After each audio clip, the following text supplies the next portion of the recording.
오늘은 석시경암의 정, 시자, 전에 대해 살펴보도록 하겠습니다. 이걸 정시, 자전 이렇게 읽지 않습니다. 정, 요게 성이에요. 시자, 요건 이름이라기보다는 글쎄 명칭 정도 보면 될 것 같아요. 전은 전기체, 가전체, 소설임을 알 수가 있습니다. 이 작품은 고려말 시경암 스님이 쓴 가전체 소설이군요. 그러니까 이 작품은 불교적인 성격이 꽤 많이 드러날 것이다 라고 하는 걸 우리가 염두에 둘 수 있습니다. 정시자의 형상을 기이하게 묘사하면서 정시자와 관련된 고사를 드러내고 정시자를 대하는 시경암 작가의 태도로 글을 마무리하고 있다. 시중을 드는 사람이라는 뜻을 가진 시자. 그러니까 이 시자는 이 정의 역할? 본분? 이렇게 보면 되겠네요. 중생을 인도하는 사명을 가진 승려를 비유한 것으로 보기도 하는데 그렇지 지팡이를 의인화한 인물이다. 정시자는 인, 의, 예, 지, 신의 덕을 갖추었으나 자신의 능력을 인정해주는 사람을 만나지 못하여 오랫동안 떠돌아다니면서 의지할 곳을 찾는 인물이다. 따라서 이 작품은 지팡이를 의인화하여 대화체 형식으로 인재를 알아볼 줄 모르는 세태, 요게 주제가 된다라고 보면 되겠네요. 인재를 알아볼 줄 모르는 세태를 풍자한 교훈적인 성격의 글이다 라고 볼 수가 있겠습니다. 자, 요건 다른 가전체 소설보다는 분량이 좀 짧기는 해요. 그러나 다 읽고 구절풀이 들어가는 건 조금 무리가 있고 바로 본문 해석으로 들어가도록 하겠습니다. 입동날, 어둑한 새벽에 입동날 그러면 이게 음력 한 11월 초순 정도가 될 거예요. 더더군다나 어둑한 새벽까지 포함했을 때 구체적인 배경을 제시해서 무엇을 사실성을 강조하고 있다라고 보시면 되겠습니다. 시경암 작가죠. 승려고요. 서술자고요. 암자한 벽에서 의지하여 조는데 깜빡 이러는 거네. 여기까지 시간, 공간적 배경을 제시하고 있습니다. 밖에서 누가 뜰에 절하며 이거죠. 예의를 지키는 모습이며 새로운 정시자가 뵙나이다. 자신을 가리키네, 드러내고 있어요. 그죠? 자, 지팡이를 의인화했다. 요거는 체크해 주세요. 사물을 의인화한 소설을 우리는 뭐라고 합니까? 가전체 소설. 문 안 들이는 소리가 들려서 이상히 여겨다가 보니 사람이 서 있는데 뭐라고? 지팡이를 의인화한 가전체 소설이에요. 형체가 가늘고 길며 빛이 검고 빛나며 붉은 뿔이 우뚝하여 싸우는 솥불 같고 검은 눈망울이 툭 부러져 부릅뜬 눈 같더라. 누가? 정시자의 외양을 묘사하고 있어요. 외양을 묘사하면서 성격을 드러내고 있어요. 형체가 가늘고 길어요. 긴 지팡이겠죠. 이렇게. 그 다음에 빛이 검고 빛나요. 새까맣게 했나 보다. 그 다음에 뿔이 우뚝 뾰족해요. 이때 뿔이라고 하는 건 여기 정도가 될 것 같아요. 솥불 같고 눈망울이 둥그렇게 있어요. 그래서 여기 툭 튀어나왔어. 이런 거죠. 자, 검은 눈망울이 있다는 것은 어떤 사리 분별과 그다음에 주변의 상황을 명철하게 파악하는 거라고 한다면 솥불 같다라고 하는 것은 어떤 이제 강인함 이런 걸 볼 수 있을 거예요. 이런 점에서 본다면 씩씩하고 지혜로운 성격이다 라고 볼 수가 있겠습니다. 기우뚱 의태어 사용하고 있네요. 들어와서 오똑히 서 있더라. 기우뚱이라고 하는 것은 걷는 모습, 지팡이를 짚고 걷는 모습이라면 오뚝히 서 있다라고 하는 것은 서 있는 모습을 묘사한 것이다 라고 보시면 되겠습니다. 나는 이때 나가 누구야? 그렇지, 시경암이겠죠. 처음 놀라고 서프라이즈 이윽고 얼마 있다가 말하기를 여보게 앞으로 오게 우선 물을 게 있네 완료 이거죠. 너 누구니? 라고 하는 거예요. 상대에 대한 의문과 호기심이에요. 자네는 왜 이름이 정씨고 첫 번째 어디서 왔으며 두 번째 무엇 때문에 왔는가 세 번째 또 내가 평소에 자네 얼굴을 모르는데 자네가 나에게 시자 즉 시중드는 사람이라고 말하는데 그게 뭐 때문이니? 난 너를 종으로 둔 적이 없어. 네가 도대체 하고 싶은 말이 뭐니? 라고 이렇게 5가지를 묻습니다. 이름의 연유, 사는 곳, 찾아온 이유, 시자라고 한 이유, 하고 싶은 말이 도대체 뭐야? 라고 하니 말이 끝나지도 않았는데 정은 깡총 뛰어나와 지팡이 짚고 나오는 모습 생각하면 돼요. 차분차분 삼가 대답하였다. 자, 여기까지가 처음 부분에 해당하는 것으로 정시자에게 자신을 찾아온 연유를 묻는 모습입니다. 자, 중간 부분 보겠습니다. 정시자가 이제 대답을 해요. 옛날 한옛날 호랑이가 담배 피고 토끼와 거북이가 간땡이 놓고 다른 박질하던 시절에 성인으로 소의 머리를 가진 이가 누군데? 용맹한 존재. 그 용맹한 존재가 누군데? 포이래. 포이가 누구냐? 그러면 옛날 한옛날 진짜 옛날 중국 고대 거의 뭐 천지창조의 신급이에요. 신급의 왕이 있어요. 그 왕이 바로 복희라는 왕이에요. 이 복희 씨를 가리키는 거고요. 그분이 저의 아버지예요. 또 뱀의 몸을 가진 이가 있어. 뱀이라고 하는 것은 기본적으로 동양이나 서양이나 사악함도 있지만 지혜로움도 있죠. 지혜로운 인물인데 그게 바로 여화래요. 여화는 여신이에요. 중국 천지창조 신화에 나옵니다. 그분이 바로 저의 어미로소이다. 요거 좀 재밌기는 해요. 왜 그러냐면 전설상으로 보면은 이 복희하고 여화는 부부간이라는 얘기도 있지만 남매간이라는 얘기도 있어요. 그러니까 저의 어미로소이다 그러면 이거는 만약에 남매간으로 보면 얘기가 조금 이상하죠. 그죠? 그 다음에 또 어느 지역에서는 부부로 보기도 해요. 그럼 부부로 보면은 요건 괜찮겠네. 그죠? 어쨌거나 그쨌거나 간에 이 정시자는 기본적으로 평범하지 않은 인물임을 알 수가 있어요. 그죠? 저를 수풀에 놔 버리고 기르지 않아 가만 이거 어서 많이 보던 스토리라인인데 그죠? 어렸을 때 버려졌대요. 그러니까는 이거 뭐 기아 모티프죠. 서리와 우박이 칠 때 말라 죽은 듯 하였사오나 그럼 이 서리와 우박은 어려서 겪은 시련과 고난 바람과 비가 은혜를 내리면 다시 살아 번영하는 듯 했대. 그럼 여기서 말하는 바람과 비는 구출자 내지는 조력자가 되겠네요. 그런 식으로 추위와 더위를 1000번 100번 여러 번 수많은 시련과 고난을 겪고 극복한 다음에 인재를 이루었습니다. 나는 인재야. 이렇게 되는 거죠. 자, 그리고 보니까 이거 딱 뭐야? 그렇지. 영웅소설적 구조를 그대로 따면서 자신의 성장 과정을 말하고 있다. 라고 보시면 되겠습니다. 여러 대를 지나 진나라에 이르러 이제 어디까지 왔어? 진나라까지 왔어. 범시의 가신이 되어 비로소 몸에 오치를 하는 기술을 배워싸우며 이거는 사마천의 사기 중에 사기열전이 있어요. 사기열전을 보면 외양 자객열전이 있거든요. 그 자객열전의 내용이네요. 그죠?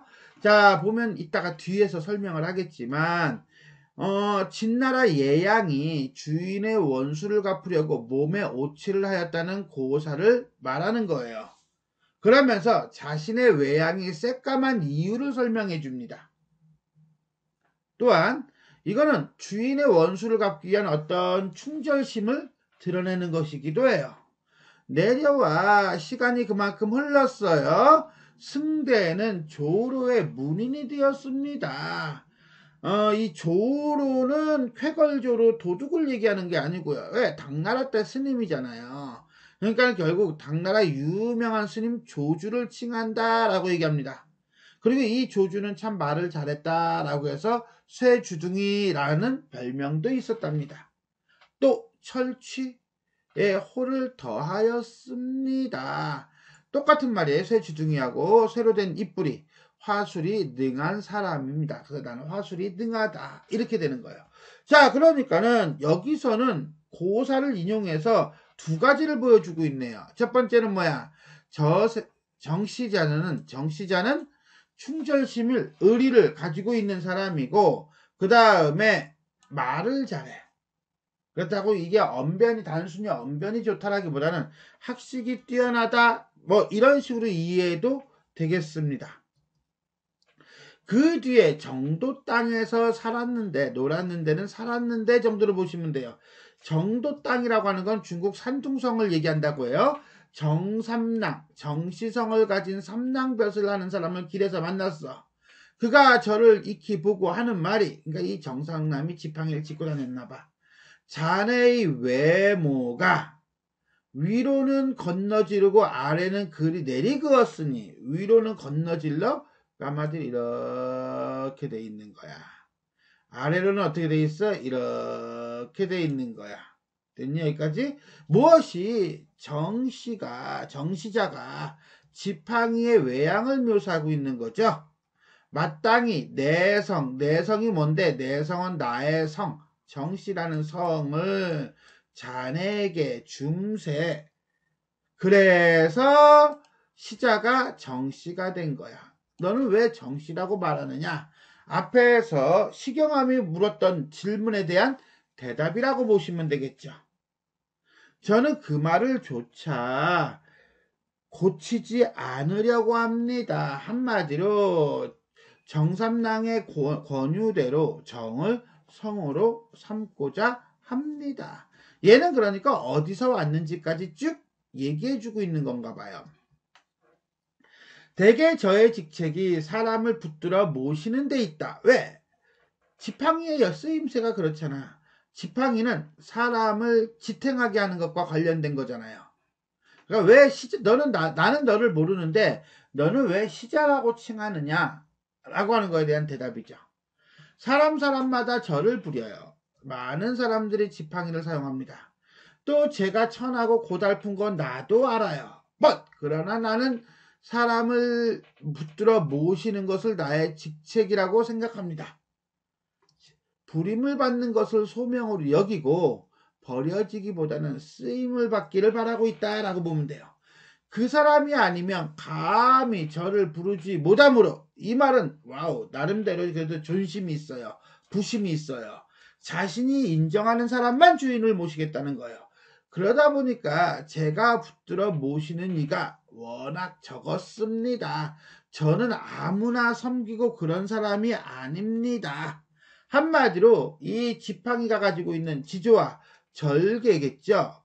그러나 이것은 지팡이가 인정할 만한 사람이 그만큼 적다라는 것을 의미하기도 합니다. 그래서 사람을 만나지 못하여, 어떤 사람? 제가 원하는 사람을 만나지 못하여 돌아가 의지할 바를 잃어 해내는 바다 안쪽이니까 뭐야? 육지니까 뭐야? 그렇지. 나라 안을 떠돌다가 흙으로 만든 사람 인형이죠. 에게 웃음을 당함이 이제 오래됐습니다. 한마디로 정시자와 같은 인재, 지팡이가 제대로 쓰이지 못하는 현실을 말하고 있습니다. 어제 내 이제 당신에게 찾아온 이유가 나오는 거야. 하늘이 저의 기구한 운명, 어떤 운명? 훌륭한 스승으로부터 쓰임을 받지 못하는 인물, 어떤 운명? 지팡이가 인정하는 사람을 모시지 못하는 운명을 불쌍히 여겨 명하여 이르시기를 너를 화자의 시자로 삼으니. 자, 화자란다. 화산의 시자로 삼으니. 자, 가서 직을 받들고 스승으로 삼아 섬길지어이다. 그러니까 이 시경함이 지금은 어디에 살고 있어?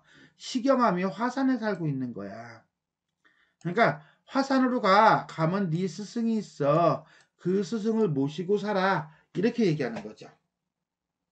이렇게. 아, 그렇구나. 그런데 문제는 뒤에 가면은 이 시경함이 no thank you 해요. 왜? 요것 때문에. 그래서 이 화산이라는 말이 일종의 뭐의 역할을 한다? 그러면 복선의 역할을 합니다. 아무튼 간에 화산에 가서 이름 높은 스승을 삼가고 섬기는 시자가 될 것이라는 명을 하늘로부터 받았습니다. 그래서 이 시자는, 정시자는 시경함에게 온 거지요. 저는 명을 받들고 기뻐 뛰며 외다리로 왔사오니. 왜 외다리야? 지팡이잖아. 지팡이는 하나이니까 외다리죠. 지팡이가 두 개면 이거는 등산 스틱이죠. 아무튼 간에 바라오케 장로께서는, 이때 말한 장로라고 하는 것은 나이가 지긋하고 덕이 많은 사람이에요. 자, 여기서는 시경함 작가를 얘기하겠죠. 장로께서는 용납하여 받으시옵소서. 무엇을 받아? 뭘? 그랬더니 제자로 받으시옵소서. 한마디로 정시자가 시경함에게 자신을 제자로 받아달라고 청하고 있습니다. 자, 여기까지가 중간 부분이고요. 정시자가 자신의 생애를 설명하고 스승으로 모시고자 찾아왔음을 밝히고 있네요. 나는 말하기를 후덕스럽구나. 아, 이게 뭐야? 참 보기 후한되고 있구나. 정시자여, 옛 성인이 남긴 몸이로구나. 왜? 위에 보니까는 뭐야? 그렇지, 여호와도 나오죠. 그 다음에 또 누가 나왔어? 갑자기 까먹었다. 아, 복희도 나왔죠. 조주도 나왔죠. 많이 나왔잖아. 그죠? 그러니까 이 옛 성인이 남긴 몸이라고 하는 것으로서 정시자를 예찬하고 있는 거예요. 뿔이 무너지지 않았다는 것은 지팡이가 뾰족한 거죠. 뿔이 우뚝 솟았다는 것은 굳센 기상을 가리키는 것이고, 눈이 도망가지 않았다는 것은 용감함을 얘기하는 것이고, 몸에 오치를 하여 은혜와 연수를 생각한다는 것은 믿음과 의리가 있다는 것이구나. 대꾸법 쓰고 있네요. 이건 따로 쓰지 않겠습니다. 쇠둥이로 민첩이 묻고 대답한다는 것은, 철취에 호를 더했다는 것은 지혜와 그 다음에 변, 화술이 좋다는 것을 의미하고, 이때 변은 원래 변화예요. 근데 이렇게 쓰면 이게 말이 안 되거든. 묻고 대답하는 거하고. 그러니까 요 변자가 맞을 거예요. 붙들어 모시고 직책을 한다는 것은 어짐과 예의를 지킨다는 것이고, 돌아가 의지할 곳을 택한다는 것은 바르고 밝은 것을 추구한다는 것일 것이야.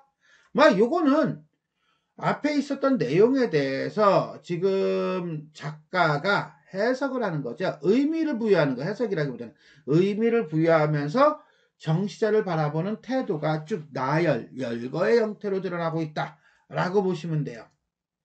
이 여러 미덕 그게 바로 뭔데? 용신, 의지, 변인, 예정명을 모아 길이 살아 늙거나 죽지 아니하니, 한마디로 불로불사하니 성인이 아니야? 그럼 넌 신이야. 어우, 대단해. 이런 거죠. 한마디로 예찬이에요.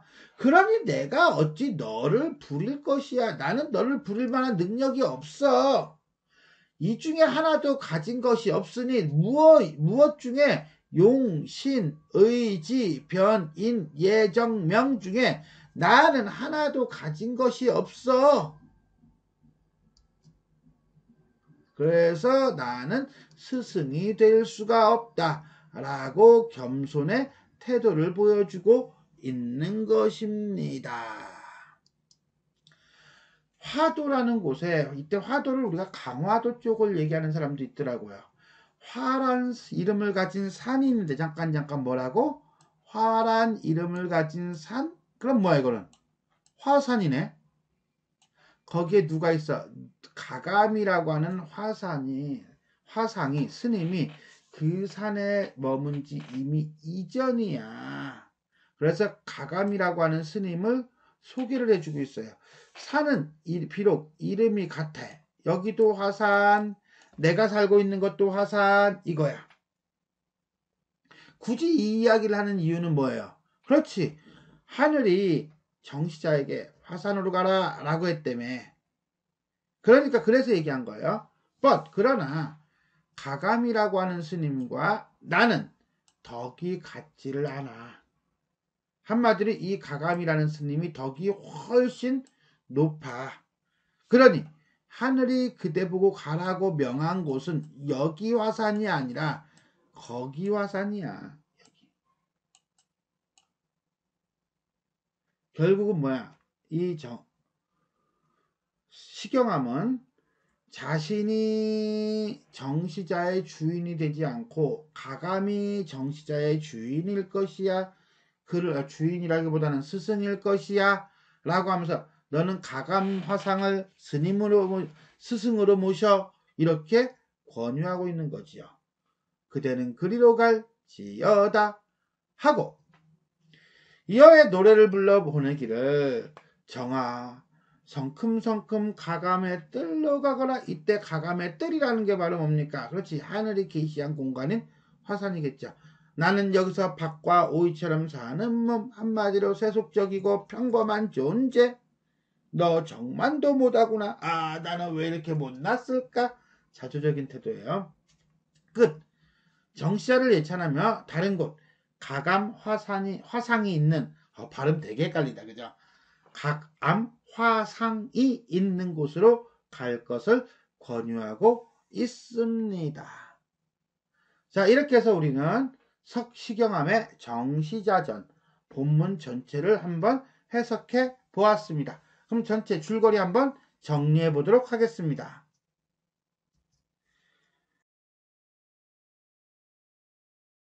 자, 가전체 소설이고요. 교훈적이고 우의적이고 풍자적, 불교적이다.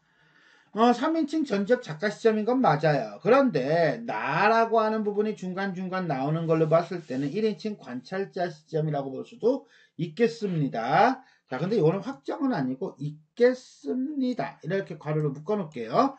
자, 인재를 알아볼 줄 모르는 세대가 아니라 세태. 이렇게 넣으면 되지 않을까? 세태에 대한 비판이라고 할 수 있겠네요. 자, 특징. 첫 번째, 가전체의 일반적인 형식, 도입, 전개, 평설과는 달리 대화체로 이루어져 있다라고 했는데요. 가전체 소설은 바로 뒤에 얘기하겠지만 이 3단계 구조를 띱니다. 근데 이 작품을 읽어서 알겠지만 처음, 중간, 끝으로 내가 나눴을 거예요. 왜 그러냐? 이 작품에는 도입 부분이 없어요. 그리고 사관, 사신의 평가 부분도 없습니다. 전개 부분만 있다라고 보면 돼요. 자, 그러면 가전체 내지는 가전체 소설의 특징에 대해서 간단히 정리 한번 해보도록 하겠습니다. 자, 전이라고 하는 것은 전기문 할 때 전이에요. 사람의 일생을 요약적으로 서술하여 교훈을 전달하는 문학의 한 갈래입니다. 자, 이거는 고려 중기 이후 설화를 수집 정리하는 과정에서 만들어진 의인체 문학에서 출현하고요. 보통은 인물전과 가전 두 개로 나눠집니다. 인물전이라고 하는 거 을지문덕전 뭐 이런 거 생각하시면 돼요. 그 중에서도 우리는 가전을 볼 건데, 가전은 어떤 사물 또는 자연물을 역사적인 인물처럼 의인화한 작품을 얘기합니다.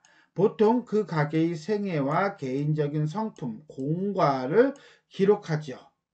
그리고 보니까는 이 정시자전도 가게가 나오긴 나왔어요. 근데 이건 서술자의 설명을 통해서 나온 게 아니라 인물의 발화 상태에서 나온 거죠. 조금 달라요.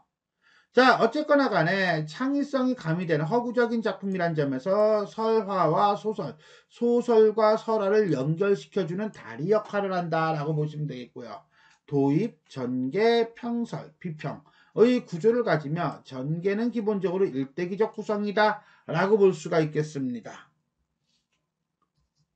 자, 그러면 정시자전을 봅시다. 정시자전은 도입 부분도 없고 평설 부분도 없다라고 했는데, 그러면 전개 부분을 가지고 서사 구조를 볼게요. 자, 이건 기본적으로 시경함이 묻고 정시자가 대답하는 형태일 띱니다. 그래서 시경함이 너 왜 정씨니? 그랬더니 나는 모습이 정씨예요. 사는 곳이 어디니? 네, 저는 정도 땅이에요. 근데 널 왜 사자라고 하니? 네, 사람을 붙들어 모시는 게 저의 소명이에요. 그럼 여기 왜 왔니? 화산에 사는 당신을 모시고자 합니다. 와, 너는 신과 같은 존재구나. 이런 형태를 띠고 있다라고 보시면 돼요.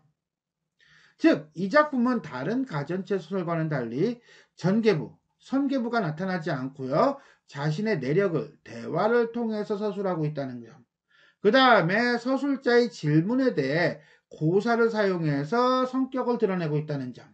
또한 평가가 나타나지 않아 편결부가 없고 인물에 대한 서술자의 대화 속에서 평가, 너는 신과 같은 존재이구나, 성인과 같은 존재이구나 라고 드러나고 있지. 어떻게 딱 단락을 정해가지고서나 평가를 드러내고 있지는 않다는 점. 요게 일반적인 가전체 소설과의 다른 점이다 라고 볼 수가 있겠습니다. 두 번째, 역사적인 인물, 고사를 인용하여 대화를 전개해 나가고 있다라고 했는데 제일 먼저 나오는 게 복희시죠. 자, 복희하고 여화하고 복희를 보겠습니다. 복희하고 여화를 그린 그림은 상당히 많습니다만 이게 가장 그래도 신화적이지 않나? 포이는 복희라고 그랬어요. 여화는 여화고요. 자, 태호 복희씨 또는 포이씨, 중국 3황, 세 황제 중에 하나이다. 전설 속의 복희는 인류에게 닥친 대홍수 시절에 표주박 속에 들어가 있는 덕분에 살았다라고 한다. 그래서 다시 살아난 인물이다 라고 보시면 돼요. 여화는 중국 신화에서 인간을 창조한 것으로 알려진 여신이다. 복희하고 남매로 되기도 한다. 뱀 모양의 복희와 여화가 서로 꼬리를 틀고 있는 그냥 반인 반수의 형태야. 이렇게 화상 등이 있다 라고 보시면 되겠습니다. 자, 위키백과사전이라고 했지만 인터넷 자료예요. 참고. 이건 찾기가 힘들더라고. 블로그 말고는. 그 다음에 진나라 예양고사요. 사위지기자사라고 하는데, 자, 요 대목이죠. 진나라 속세에 이르러 범시의 가신이 되어 몸에 오치라는 기술을 배웠다라고 했는데, 이거는 사마천의 사기 중에 사기열전.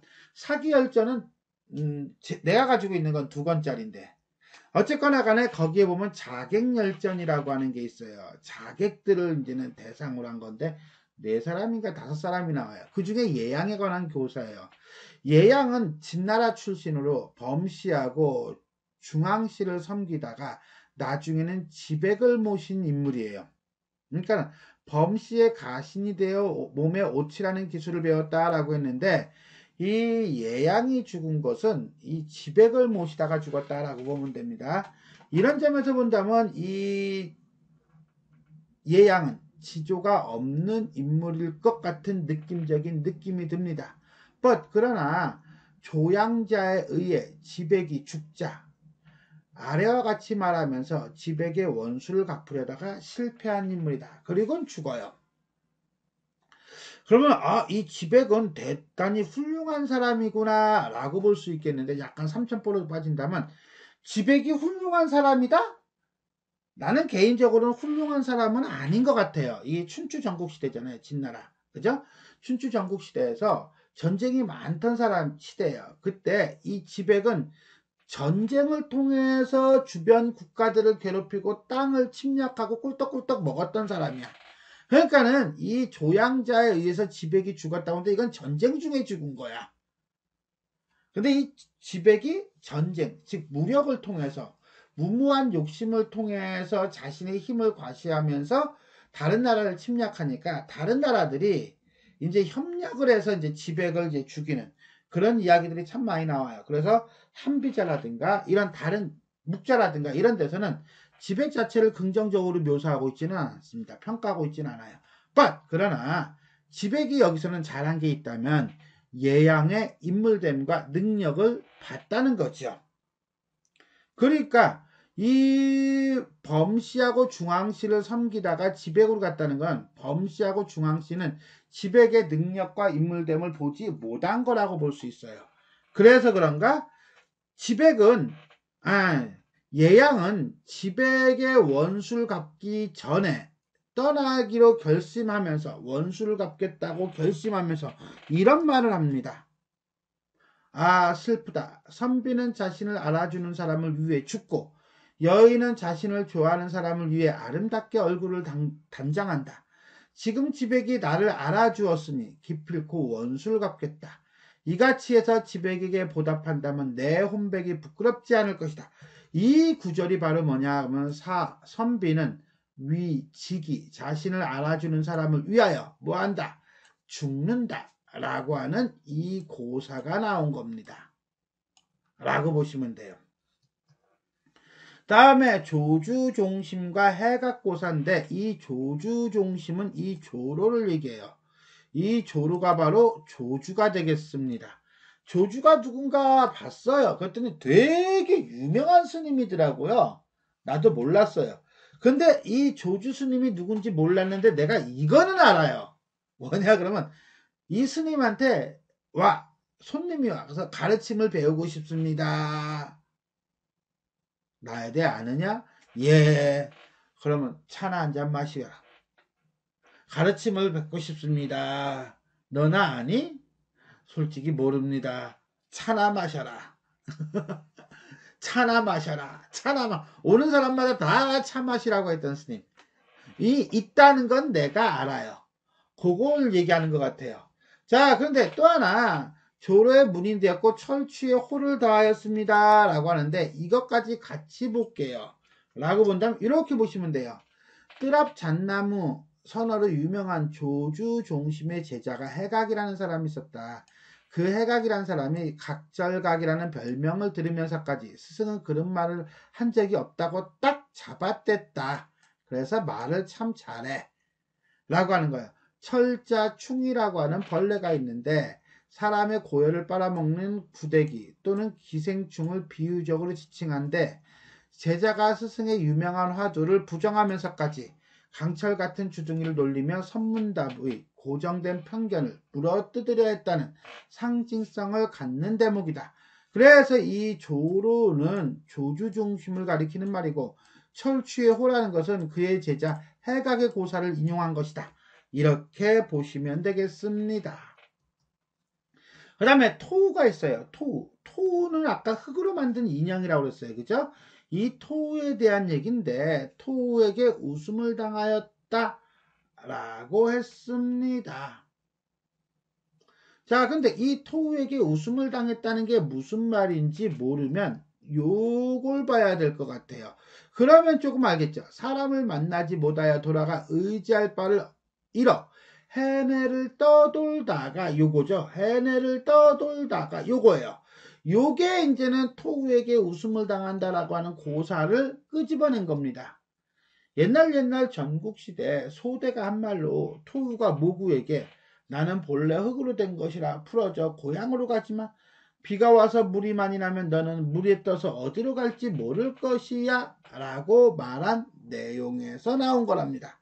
즉 이 작품에서 정시자가 모실 만한 사람을 찾다가 의지할 곳이 없어 떠돌게 되었음을 끄집어낸 거다.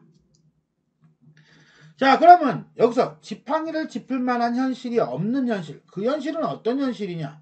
자, 요거는 조금 따져보더라고요. 이게 이제는 앞에서는 스승이라고 그랬어요. 그죠? 스승을 모셔야 되는데 모실 만한 스승이 없어. 이렇게 되는 겁니다. 자, 요거는 정시자가 자신이 모시기에 적합한 주인을 원하지만 그 인물을 찾는 일이 매우 어렵다 라고 얘기하는 거래요. 분명히 스승이야. 근데 그 지팡이가 모실 만한 인물이 어떤 인물인데 라고 하는 걸 굳이 따져가면서 살핀 글이 있더라고요. 그래서 그 글을 간단하게 인용을 한다면 이런 거예요. 지팡이를 짚을 만한 인물이 가져야 할 자격 요건이에요. 그러니까 아무나 지팡이를 갖는 게 아니라는 거야. 그러니까 정시자가 모실 만한 사람을 찾으려고 그렇게 많이 노력을 했겠죠. 옛날에는 귀천을 막론하고 모두 지팡이를 짚었다. 그런데 노나라 사람이 지팡이를 수레바퀴에 껴 바퀴를 돌린 일로 벼슬이 있는 사람이 아니면 지팡이를 짚지 말라는 법이 정해졌다. 그러니까 일단 뭐가 있어야 돼? 벼슬이네. 우리 승려들도 시경함도 승려라고 그랬죠? 이 법에 준수하여 세 가지 존귀한 것을 가져야 된다. 첫 번째, 나이가 있어야 돼. 두 번째, 벼슬이 있어야 돼. 세 번째, 덕이 있어야 돼. 반드시 이 한 가지라도 갖춘 후에 지팡이를 짚어라. 그럼 나는 나이가 젊으니까 지팡이가 안 되네. 벼슬? 학원 강사가 무슨 벼슬이야. 벼슬 없으니까 지팡이는 안 되네. 덕? 아직은 덕이 있다라고 보기에는 조금 어렵죠. 그러니까는 지팡이는 안 되네요. 그래서 나는 걸어 다녀요. 그 다음에 차를 몰고 다니죠. 어쨌거나 간에 위에 그래서 요 글을 보면 나이, 벼슬, 덕이라고 하는 일정한 자격을 가진 자만 지팡이를 짚을 수 있다. 라고 했어요. 자, 이런 점에서 볼 때 정시자가 오랫동안 주인을 찾지 못한 상황은 스님이 짚는 지팡이를 짚을 만한 고승에 대한 자격 조건이라고 볼 수 있겠다. 그리고 이 고승이 우리 현실에 아직 없어. 한마디로 하늘이 인정할 만한 정도의 고매한 덕을 가진 고승이 없어 라고 보기도 한다라는 것. 또 시경함은 당시 큰 사찰의 주지를 맡으며 왕실과 깊은 관계를 맺고 있는 고위층 인물이더라. 그런 점에서 본다면 당시 조정을 부패하다고 여기거나 그가 속한 불교 사회에 불만을 가지고 있다라고 보기는 조금 어려워요. 자, 그 다음에 정치자는 불임을 받는 것을 자신의 소명으로 여기고 천하고 고달픈 일에도 버려지기보다는 쓰임을 간절히 바라고 있다고 보는 것으로 본다면 그는 자신의 직분에 합당한 인물을 능동적으로 찾고 있으며 주인에게 의지하는 동시에 자신의 아이덴티티, 즉 존재의를 확인하고자 하는 것이다 라고 볼 수 있겠습니다.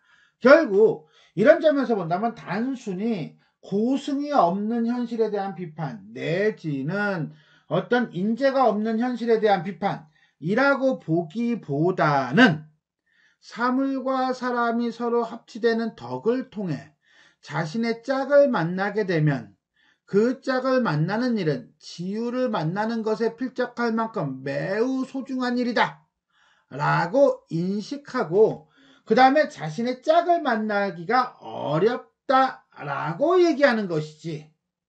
또한 정시자가 제가 붙들어 모시는 이가 워낙 적었다 라고 하는 것은 자신의 덕을 알아주는 지유를 만나지 못한 것이지 세태나 현실을 비판한 것은 아니다 라고 바라보는 관점도 있습니다. 자, 그러니까는 기본적으로 우리는 잠깐 여기서 이제는 정리를 한다면 기본적으로 우리가 이제는 교과 과정에서는 인재가 없는 현실에 대한 비판을 다룹니다. 이게 맞을 거예요. 이제 시험 문제 나오면 그렇게 보는 게 맞아요. 인재가 없는 현실에 대한 비판. 그런데 여기서 박스보이가 나와. 박스보이가 나와서 석시경함이 스님이다 라고 하는 걸 본다면 이때는 존경할 만한 고승이 없는 현실에 대한 비판이라고 볼 수 있을 거예요. 그러나 세 번째 이거를 그 두 가지 요소를 다 제외한다면 그거는 지유를 만나기 어려운 현실 또는 지유를 만나기 어려움에 대한 탄식 정도로 보는 것이 맞겠습니다. 그러니까는 이게 고전이잖아. 고전은 원래 그래요. 자, 다음 봅시다. 작가가 굳이 가감을 추천하는 이유는 무엇이냐라고 하는 것은 간단하죠. 자, 물론 정시자는 화산이라는 말을 듣고 작가를 찾아오지만 가감이라는 늙은 화상이 있다. 산의 이름은 같아. 화산이라는 것은 같지만 덕이 달라. 가감을 추천한 이유는 간단해. 뭐예요? 덕이에요, 덕. 나이, 법, 덕. 자기 자신은 정시자를 부릴 수 없는 미약한 존재라고 하면서 가감은 높은 덕을 가진 인물이라고 평가합니다. 그래서 가감을 추천하는 것이다 라고 보시면 되겠습니다. 자, 이렇게 해서 우리는 석시경함의 가전체 소설 정시자전에 대해 살펴보았습니다. 지금까지 내용이 도움이 되셨다면 좋아요와 구독 버튼 눌러주시고요. 알림 설정 부탁드리겠습니다. 수고하셨습니다.